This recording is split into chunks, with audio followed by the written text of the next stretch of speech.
මහනුවර කුණ්ඩසාලේ වරාපිටිය ප්‍රදේශයේ නිවසක තිබී අභිරහස් ලෙස මියගිය තරුණියකගේ මලසිරුරක් සොයාගෙන තිබෙනවා.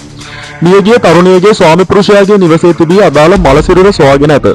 මෙලෙස මියගොස් ඇත්තේ වයස අවුරුදු 23ක් වන තරුණියකි. මියගිය තරුණියගේ ඥාතීන් චෝදනා කරන්නේ ඇයගේ ස්වාමි පුරුෂයා ඇතුළු පවුලේ සමාජිකයන් විසින් ඇයට පහර දී ඝාතනය කර ඇති බවය.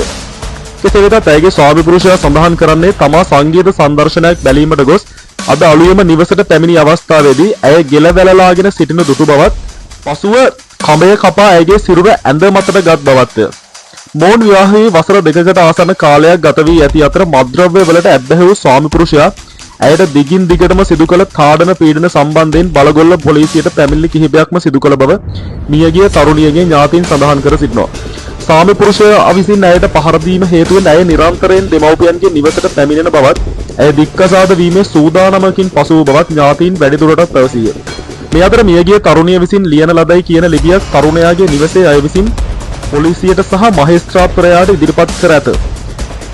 කෙසේ වෙතත් තරුණියගේ ඥාතීන් චෝදනා කරන්නේ එම ලිපියේ ඇති අත්තකුරු තම මියගිය දියණියගේ නොවන බවය.